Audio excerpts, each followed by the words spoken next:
Bismillahirrahmanirrahim. Assalamualaikum warahmatullahi wabarakatuh. Alhamdulillah nahmaduhu wa nasta'inuhu wa nasta'dihi wa nastaghfiruhu wa na'udzu billahi min shururi anfusina wa sayyiati a'malina man yahdihillahu fala mudilla lahu wa man yudlil fala hadiya lahu. Amma ba'du, rabbi shrah li sadri wa yassir li amri wa hlul 'uqdatam min lisani yafqahu qawli. Allahumma la ilma lana illa ma 'allamtana innaka antal 'alimul hakim wa tub 'alaina innaka antat tawwabur rahim. Allahumma la sahla illa ma ja'altahu sahla wa anta taj'alul hazna idza syi'ta sahla. Allahumma sahhil umurana, Allahumma 'allimna ma yanfa'una wanfa'na bima 'allamtana. Allahumma zidna 'ilman wa alhiqna bis salihin. Jemaah sekalian dirahmati Allah, sejujurnya kita memanjatkan puja dan syukur kehadirat Allah Subhanahu wa taala atas segala nikmat yang dikaruniakan, dan hendaklah kita berdoa agar kita diberi kekuatan oleh Allah Subhanahu wa taala untuk menjadi hamba-Nya yang pandai bersyukur semua nikmat-Nya. La in syakartum la azidannakum. Kemudian salawat serta salam mudah-mudahan kita disajikan kepada Nabi kita Muhammad sallallahu alaihi wasallam. Pagi hari ini insyaallah kita akan melanjutkan kajian kita di kitab Riyadhus Shalihin dan masih di bab tentang al-khauf, perasaan takut. Hadis terakhir yang kita baca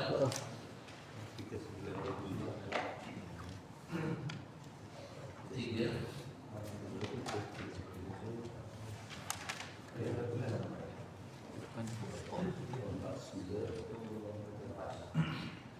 Ada yang masih rendah?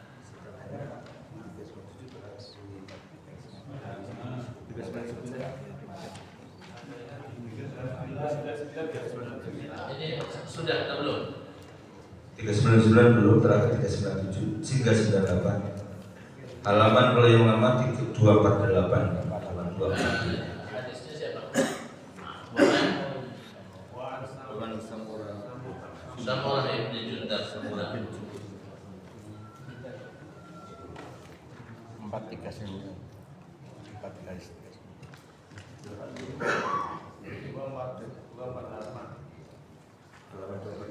Wa an Samurah ibn Jundab radhiyallahu anhu.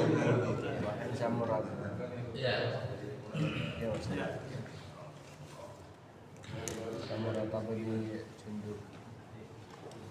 Bismillahirrahmanirrahim. Bismillahirrahmanirrahim. Wa an Samurah ibn Jundab radhiyallahu anhu anna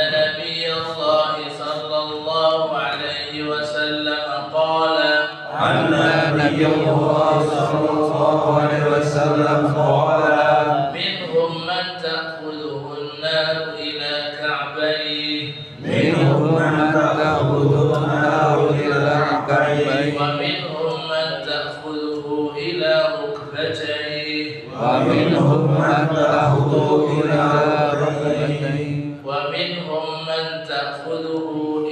hujzatihi wa minhum man ta'khudhuhu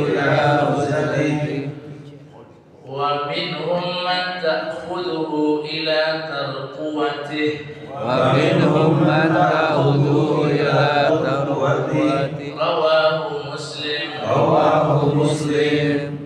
Dari Samurah bin Jundub radhiyallahu anhu bahwa Nabi sallallahu alaihi wasallam bersabda, di antara para ahli neraka itu ada orang yang dijilat oleh api neraka sampai pada kedua tumitnya. Di antara mereka ada yang dijilat oleh api sampai kedua lututnya.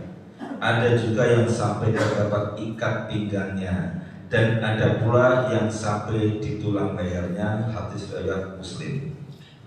Jamaah sekalian dalam Allah Subhanahu wa taala, di antara keterangan-keterangan yang disebutkan oleh Al-Imam An-Nawawi untuk memasukkan ke dalam hati kita perasaan takut, di mana perasaan takut ini tujuannya agar kita punya semangat untuk bisa melaksanakan ketaatan dan ibadah kepada Allah Subhanahu wa taala dan menjauhi segala bentuk kemaksiatan dan pelanggaran adalah informasi-informasi tentang kondisi akhirat nanti. Di antaranya adalah informasi tentang neraka. Perlu diketahui bahwasanya informasi tentang neraka, segala macam azab yang ada di dalamnya itu tidak ada, kata para ulama, yang sedetail apa yang disebutkan oleh agama Islam, baik itu di dalam Al-Quran ataupun di dalam hadis Nabi Shallallahu Alaihi Wasallam. Hadis yang sebelum ini itu menginformasikan tentang dahsyatnya api neraka, bagaimana tingkatan panasnya yang begitu tinggi sehingga orang yang paling ringan azabnya saja pada hari kiamat itu di neraka, orang dipasangkan ke kakinya, di satu riwayat itu na'laini, dua sendal. Di riwayat yang lain disebutkan Allah Subhanahu wa Ta'ala jadikan dua kakinya itu menginjak 2 titik bara api saja. Kemudian yang injek kakinya, tapi dari saking panasnya api neraka itu, yaghli bihima dimahu, panasnya itu sampai membuat orangnya mendidih. Kemudian Nabi mengatakan orang itu dari saking tersiksanya, mengatakan tidak ada orang, menurut dia tidak ada orang yang azabnya lebih pedih dari dia. Padahal kata Nabi itu baru yang paling pedih. Dan orang-orang yang Allah Subhanahu wa Ta'ala siksa di neraka itu bermacam-macam tingkatannya. Ada yang sampai di sini disebutkan di hadis yang ke 400 ya, 399. Jadi ada orang yang sampai dibakar ila ka'baihi, dijilat oleh api itu sampai di kedua mata kakinya. Ada yang sampai kedua lututnya, ada yang sampai di pinggangnya, tempat dia menggunakan sabuk ya atau ikat pinggang. Bahkan ada yang sampai hampir di lehernya, jamaah sekalian. Dan itu tidak akan lepas dari dia. Dia tidak akan bisa lari dari siksaan itu. Oleh karenanya di dalam Al-Quran Allah Subhanahu wa Ta'ala pernah mengungkapkan bahwa azab neraka yang akan menimpa orang-orang yang ada di dalamnya itu disebut dengan azabun muqim. Jadi tidak diungkapkan mereka yang ada di dalam azab itu. Enggak, azab itu ada pada diri mereka, muqim pada mereka. Sehingga mereka tidak akan lepas dari azab itu. Na'udzubillahi minan nar. Semoga Allah Subhanahu wa Ta'ala menjauhkan kita semua dari api neraka dan apa yang amalan-amalan yang bisa mendekatkan kepada neraka. Mudah-mudahan Allah Subhanahu wa Ta'ala jaga kita semua. Amin. Amin ya rabbal alamin. Dan itulah kenapa jemaah sekalian, Nabi SAW mengajarkan kepada kita agar mohon selalu perlindungan kepada Allah dari api neraka setelah selesai sholat 7 kali. Kita diajarkan membaca doa Allahumma ajirni minan nar, Allahumma ajirni minan nar. Kalau kita membaca Allahumma ajirni, maka kita berdoa untuk diri kita sendiri. Kalau kita ingin memasukkan orang-orang yang kita cintai, keluarga kita, ya, keturunan kita, dan siapapun yang kita cintai, kita akan masukkan atau ungkapkan dengan menggunakan kata Allahumma ajirna minan nar, Allahumma ajirna minan nar. Diulang 7 kali. Padahal jemaah sekalian, yang umum doa itu diungkapkan dan diulang-ulang 3 kali. Tapi untuk yang satu ini Nabi SAW mengajarkannya 7 kali. Kita lihat hadis berikutnya. Wa 'an Ibnu Umar radhiyallahu anhuma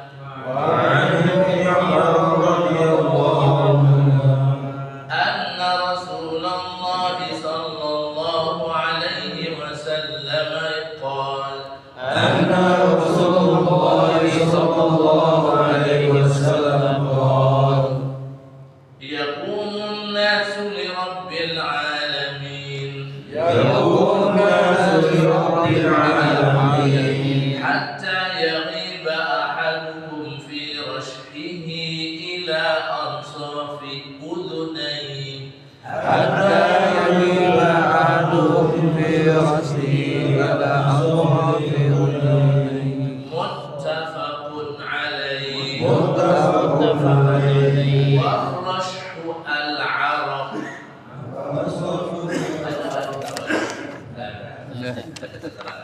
Oke, lanjut.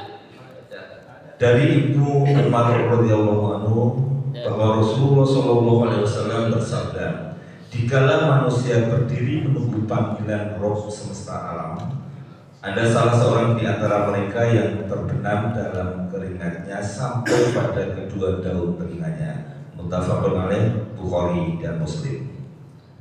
Kalau hadis yang sebelumnya menginformasikan kondisi ketika orang sudah masuk ke neraka. Kalau hadis yang sekarang ini informasi dari Ibnu Umar bahwa Rasulullah Shallallahu Alaihi Wasallam menginformasikan, dan informasi ini termasuk di antara informasi yang tak mungkin diketahui oleh seseorang kecuali dari Allah Subhanahu Wa Taala sumbernya. Karena ini akan membicarakan tentang apa yang akan terjadi kelak di yaumil akhir. Kalau yang tadi hadis yang sebelumnya ketika di neraka, kalau sekarang ketika orang sudah dibangkitkan pada padang mahsyar, ketika semua orang nanti akan yauma yaqumun nasu li rabbil alamin. Ketika, jadi jamaah sekalian dalam Allah Subhanahu wa taala, ada hari di mana semua orang nanti akan dikumpulkan oleh Allah Subhanahu wa taala di satu tempat. Kita sering menyebutnya di padang mahsyar, ya. Nah, mahsyar itu artinya tempat berkumpul. Ya, mahsyar itu artinya tempat berkumpul. Tempat orang digiring. Di bahasa Arab itu mim fathah biasanya menunjukkan tempat. Mim fathah. Ya, misalnya tempat duduk itu majelis. Kalau tempat sujud masjid. Kalau tempat belajar madrasah. Ya. Kalau tempat duduk tadi apa? Majelis. Ya. Kalau tempat dikumpulkan orang-orang itu mahsyar. Ya. Mahsyar. Nah, ini kejadiannya adalah di mahsyar. Ketika manusia dibangkitkan oleh Allah Subhanahu wa taala, ini semuanya hancur sudah. Pada hari kiamat, pada hari kehancuran, semuanya sudah dihancurkan. Enggak ada yang tersisa. Semuanya mati. Wa yabqa wajhu rabbika dzul jalali wal ikram. Yang ada saat itu hanyalah Allah Subhanahu wa taala. Malaikat-malaikat semuanya mati. Yang ada hanya Allah Subhanahu wa taala. Nah, kemudian Allah Subhanahu wa taala akan biarkan sampai waktu yang Allah Subhanahu wa taala yang tahu kapan. Nabi SAW menyebutkan 40. Nabi hanya menyebutkan 40, dibiarkan oleh Allah 40. 40 apa? Sahabat 40 hari. Nabi mengatakan enggak. 40 pekan enggak, 40 enggak. Nabi enggak menjelaskan 40 apa. Nah, ketika Allah Subhanahu wa taala sudah berkehendak untuk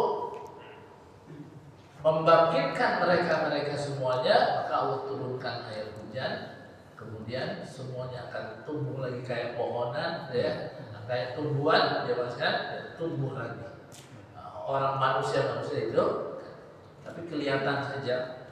Disebutkan katanya dalam riwayat itu kelihatan tubuhnya saja, tapi belum ada ruhnya. Kemudian setelah itu Allah Subhanahu wa taala kembalikan ruhnya. Wa idzan nufusu zuwijat. Dikumpulkan sehingga mereka akan hidup kembali. Semuanya nanti akan digiring di mahsyar itu untuk menghadapi pengadilan di hadapan Allah Subhanahu wa taala.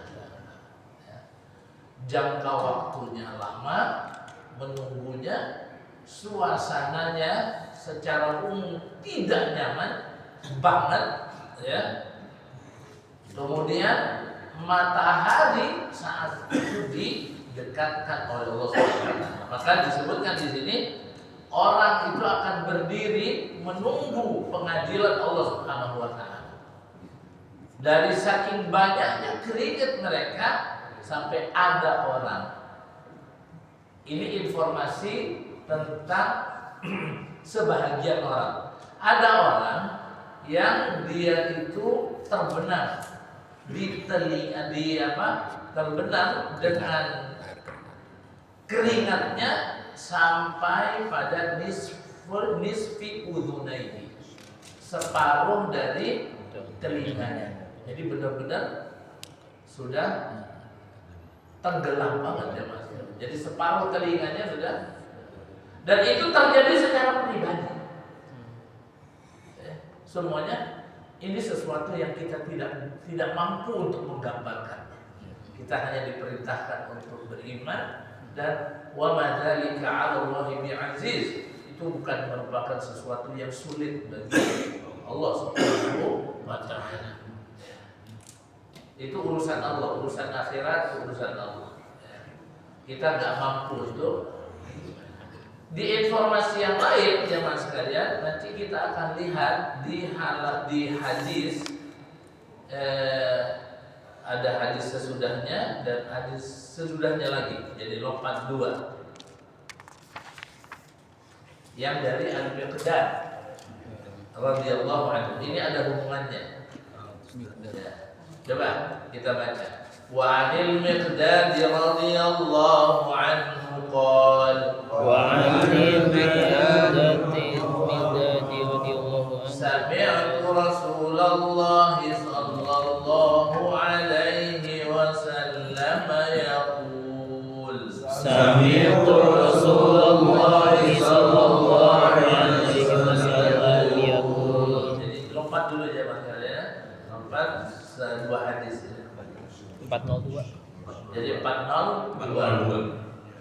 تدنى الشمس يوم القيامة من الخلق تدنى الشمس يوم القيامة من الخلق حتى تكون منهم كمقداد ميل حتى تكون منهم كمقداد ميل. قال سليم بن عامر الراوي عن المقداد قال سليم بن عامر الراوي عن المقداد فوالله ما أدري ما يعني بالميل فوالله ما أدري ما يعني بالميل.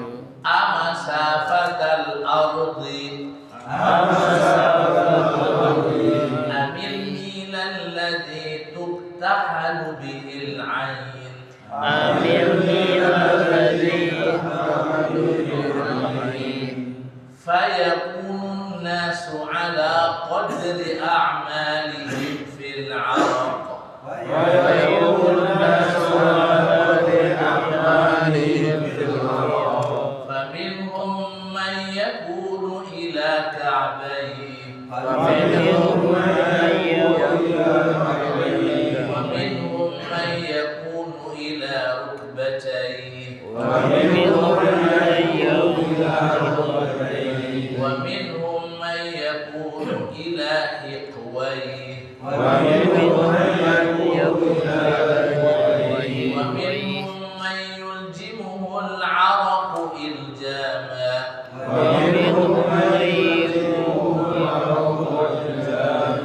وأشار رسول الله صلى الله عليه وسلم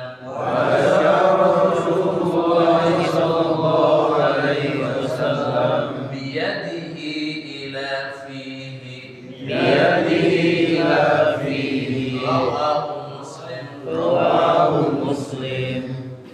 Al-Miqdad radhiyallahu berkata, saya mendengar Rasulullah Shallallahu Alaihi Wasallam bersabda, pada hari kiamat matahari didekatkan kepada para makhluk hingga jaraknya kira-kira hanya 1 mil. Sulaim bin Amir yang meriwayatkan dari Al-Miqdad berkata, demi Allah, saya tidak mengerti yang dimaksud oleh Rasulullah dengan mil itu. Apakah ukuran jarak pada perjalanan ataukah mil yang biasa dipakai untuk mencelakai mata? Rasulullah SAW bersabda lagi, manusia tenggelam dalam keringat sesuai dengan amal perbuatannya. Di antara mereka ada yang terbenam sebatas kedua mata kakinya, sebatas lututnya, sebatas pusarnya, dan ada pula yang terbenam sampai pada mulutnya. Rasulullah SAW memberikan isyarat dengan tangan ke arah mulut beliau. Hadis riwayat Muslim. Jadi dua hadis ini hampir sama, cuman hadis yang sebelumnya hanya menyebutkan salah satu di antara kondisi yang ada. Di hadis berikutnya disebutkan juga penyebab kenapa orang-orang saat itu kepanasan. Disebutkan kalau matahari nanti akan didekatkan kepada makhluk dan jarak yang ada antara makhluk dengan matahari itu hanyalah 1 mil. Kemudian orang yang meriwayatkan hadis ini dari Miqdad itu sahabat Nabi SAW yang mendengar dari sahabat, saya nggak paham masih apa yang dimaksud dengan mil didekatkan. Apakah mil itu jarak yang biasa kita ketahui? 1 mil itu berapa kilo? 200 kilometer. 1 mil itu berapa kilo? 625 kilo. Kayaknya harus googling dulu. Cari di Google. Cari di Google, Pak. Jadi apakah 1 mil itu berapa meter yang ya? dimaksud adalah jarak seperti ukurannya yang kita ketahui atau yang nggak kita ketahui? Berapa? 1,6. Jadi lebih panjang ya? Ya, lebih panjang ya. Atau yang dimaksud dengan mil itu alat yang biasa digunakan untuk memakai celak. Jadi ada alat segini yang biasa digunakan untuk celak. Begitu. Nah, itu disebut mil juga masalahnya katanya. Jadi saya nggak tahu apakah mil jarak yang 1 kilo lebih itu atau mil yang segini. Alat saya nggak tahu. Ya. Karena Nabi juga tidak menjelaskan. Ya. Hanya saja efek didekatkannya matahari kepada mereka adalah keringat. Semua orang nanti akan keringetan karena dari saking panasnya. Dan orang-orang itu bisa berbeda-beda, satu orang dengan orang yang lain, sesuai dengan amalnya. Di sini menjadi penting ya, orang mempunyai amal yang soleh. Karena kalau orang punya amal soleh yang istimewa, maka saat itu dia tidak akan mendapatkan apa yang dirasakan oleh kebanyakan orang. Dia akan mendapatkan perlakuan yang juga istimewa. Tapi kalau orang-orang banyak melakukan kemaksiatan dan kemaksiatan satu orang ke orang yang lain itu berbeda-beda, maka keringatnya juga seperti itu.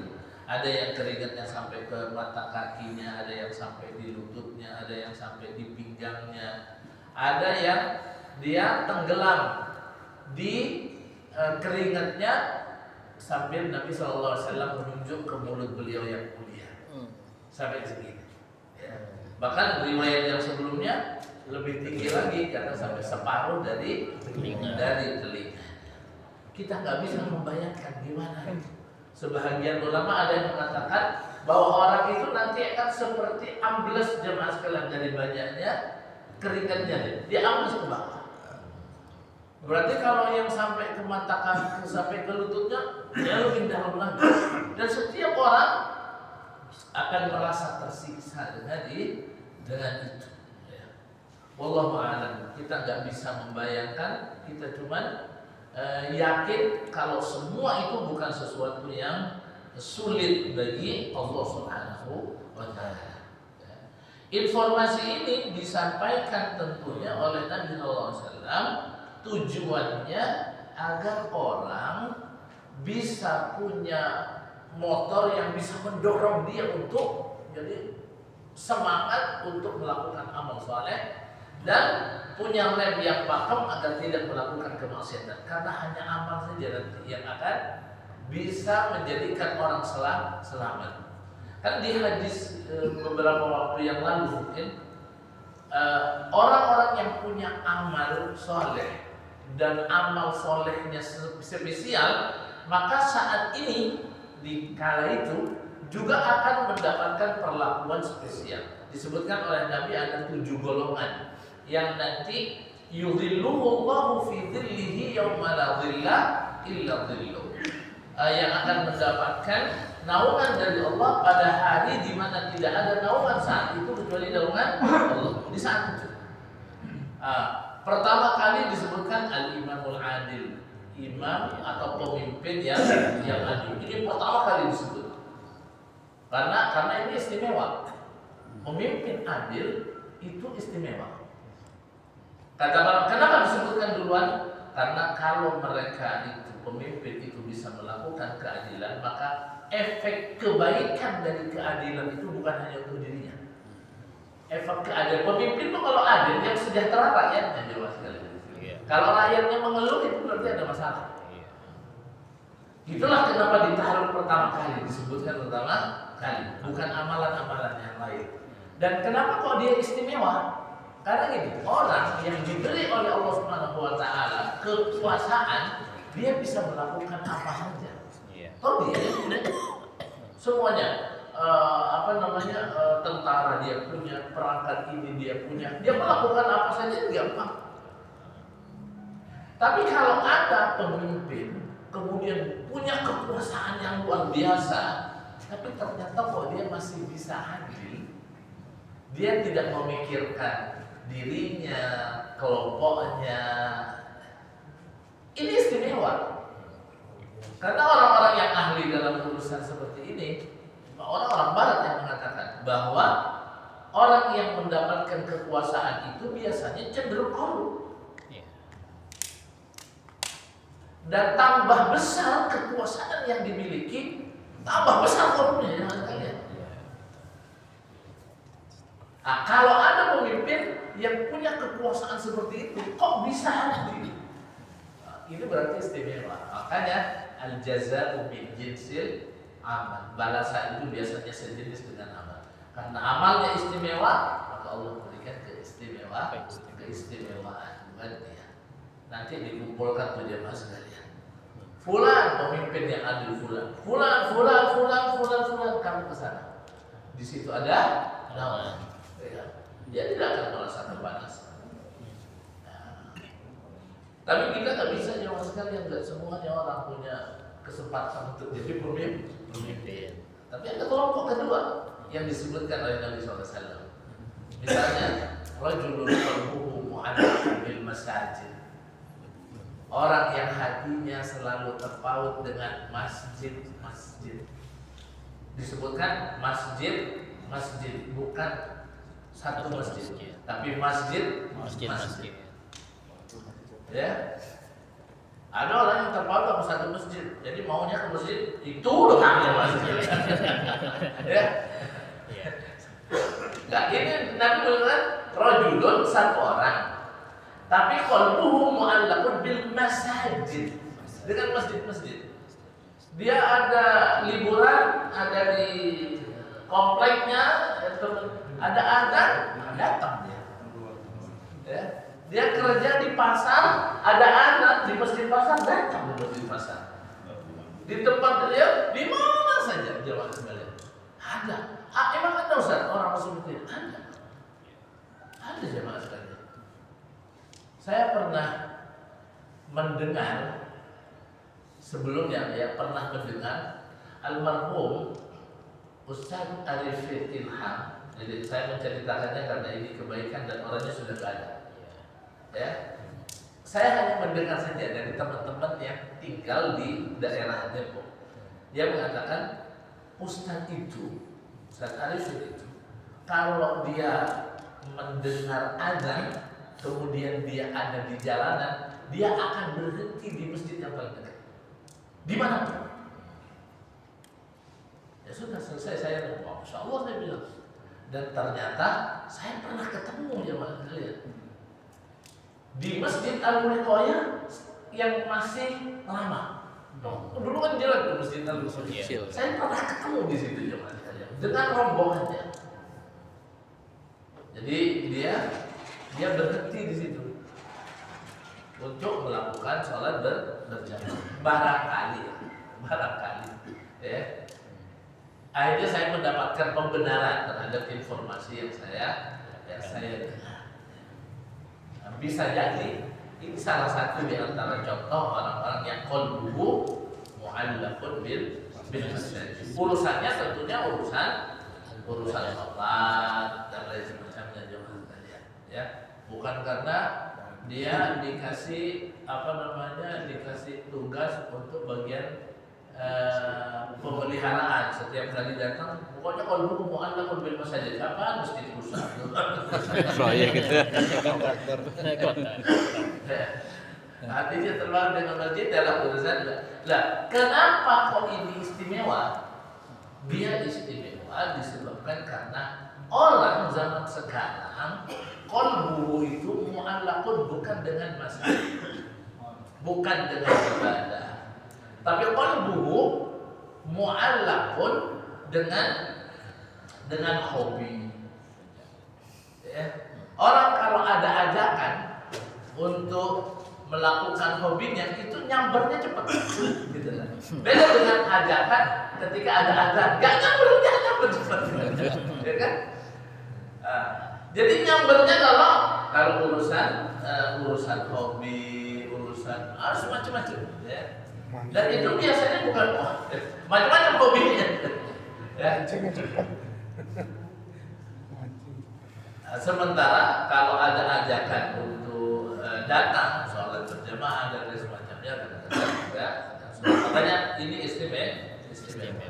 Kemudian ada lagi nih, syabun nasya'a fi ibadatillah, anak muda yang tumbuh kembangnya itu dalam suasana ibadah kepada Allah Subhanahu wa taala. Kenapa kok ini istimewa sehingga mendapatkan perlakuan istimewa? Ya karena anak muda secara umum itu susah diatur, zaman sekalian. Susah diatur. Kalau misalnya ada anak muda yang azan ada di masjid, ta'lim juga datang, ini juga ada. Pokoknya amal-amal kebaikan dia itu aktif jemaah sekalian. Ini luar biasa, ini istimewa. Biasa datang sholat berjamaah dan lain sebagainya. Ini istimewa kalau anak muda.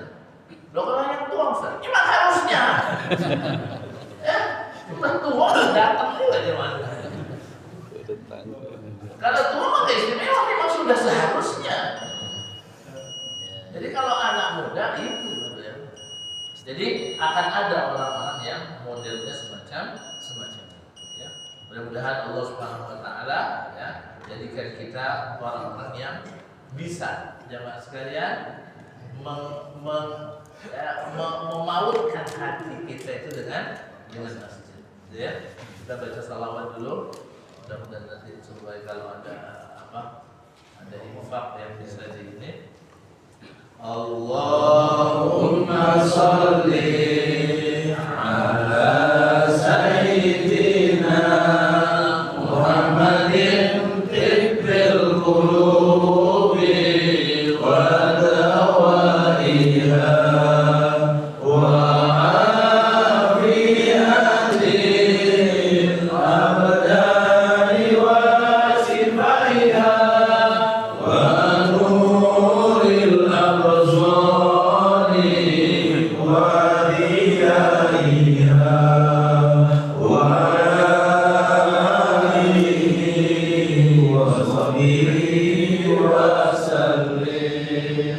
Allahumma sholli ala sayyidina Muhammadin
di antara orang-orang yang nanti juga akan mendapatkan perlakuan istimewa saat itu, mereka tidak akan kepanasan, mereka tidak akan mandi keringat. Jamaah sekalian, selain yang saya sebutkan tadi, imam yang adil, kemudian anak muda yang tumbuh kembangnya dalam suasana ibadah kepada Allah, kemudian orang yang hatinya selalu terpaut dengan masjid. Nabi SAW menyebutkan bahwa rajulani tahabba fillahi wa ijtama'a alaihi wa tafarraqa alaihi. Dua orang yang saling cinta karena Allah, berkumpul berpisahnya semuanya karena Allah Subhanahu wa taala. Ini istimewa. Orang senang sama orang lain karena Allah Subhanahu wa taala, bukan karena yang lain. Karena secara umum orang biasanya senang sama orang lain bukan karena urusan-urusan dunia, urusan hobinya sama. Jadi misalnya sama-sama suka olahraga, sama-sama suka mancing. Itu biasanya gampang klopnya jamaah sekalian, ya. Bukan itu yang tahabba fillah. Yang tahabba fillah itu orang senang sama orang lain karena nilai-nilai kebaikannya, nilai-nilai ketakwaannya, begitu. Itu tahabba fillah. Ini juga akan menjadi orang yang akan mendapatkan naungan. Kemudian diantaranya juga selain itu adalah orang yang rajulun da'athu imra'atun dzat mansibin wa jamal. Orang yang seorang laki-laki yang diajak oleh seorang wanita yang cantik, kemudian mempunyai kedudukan untuk melakukan kemaksiatan, digoda oleh seorang wanita. Lalu dia menolak, dia mengatakan ini akhafullah, sesungguhnya aku takut kepada Allah. Ya. Ini istimewa aja berkalian. Istimewa. Kenapa? Diajak nggak mau. Mau zaman sekarang nyari. Ya. Kalau perlu mau bayar. Jadi ini istimewa. Diajak nggak mau. Barangkali orang-orang yang masuk kelompok ini, misalnya Nabi Allah Yusuf alaihissalam, ya. Nah, nanti ada cerita-cerita ulama salaf yang modelnya seperti itu. Diajak melakukan kemaksiatan oleh seorang wanita tapi dia tidak. Ini istimewa juga sekali, ya. Karena nggak mau nyari, nggak mau dia. Kemudian rajulun, orang yang tasaddaq, orang yang bersedekah. Ya. Kemudian karena dari saking tulusnya dia bersedekah, dia sampai tangan kanannya atau tangan kirinya tidak tahu apa yang disedekahkan oleh tangan kanannya. Ini keikhlasan yang luar biasa. Tidak ada yang dicari dari sedekah yang dia lakukan kecuali keridhaan Allah Subhanahu wa taala. Ini istimewa. Karena biasanya orang zaman sekarang kalau kasih sesuatu pasti ada udang di balik batu. Ada maunya. Ya. Nah, ketika orang, walaupun kita nggak tahu, ya, karena itu urusan hati, ya, urusan hati, kita tidak bisa memastikan. Tapi yang umum, ya begitu, ya. Makanya ini menjadi istimewa. Kemudian diantaranya juga yang terakhir itu disebutkan orang yang dzakarallah khaliyan. Dia berzikir kepada Allah Subhanahu wa taala dalam kesendirian. Gak ada orang, gak ada siapa, dia sendirian. Ya. Kemudian dia ingat kepada Allah Subhanahu wa taala, ingat akan betapa banyak nikmat yang Allah telah berikan. Kemudian tapi betapa banyak dosa yang dia lakukan dan lain sebagainya. Maka fafadul aina, dia ingat akan azab Allah. Datang ke dalam hatinya perasaan takut, kemudian tumpah air mata. Ini orang-orang yang, karena biasanya jamaah sekalian dalam Allah Subhanahu wa taala, orang itu akan merasakan orang tumpah air matanya. Kalau sendirian itu bisa susah loh jamaah sekalian.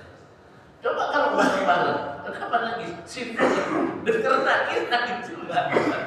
Ya, itu namanya bukaul muwafaqah namanya. Ya, jadi menangis karena menyesuaikan diri dengan kondisi gitu Mas. Namanya bukaul, Ibnu Qayyim menyebutnya namanya bukaul muwafaqah. Jadi terharu dengan suasana. Dan itu terjadi para sahabat itu kadang-kadang Nabi menangis juga terus keluar sahabat. Itu namanya buka muafaqah ada itu ya. Lah, tapi dan itu gampang terjadi karena kita kan punya perasaan jemaah sekalian. Kita melihat orang sedih saja kita ke bawah kan, ke bawah. Tapi harus sendirian itu susah jemaah sekalian. Bukan urusan itu memang keluar dari hati. Di sini istimewanya. Ya. Kalau kita mau bareng-bareng nggak ngomong jemaah sekalian biasa. Ya.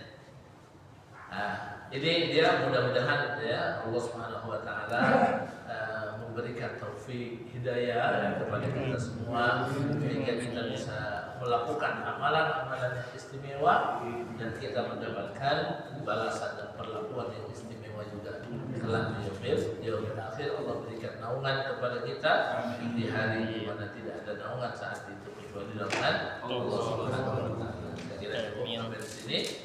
Tolong dikasih tanda nanti hadis-hadis yang masih belum kita baca. Hari ini kita dua hadis 400 dan hadis 200 dua hadis ya. 3 hadis ya.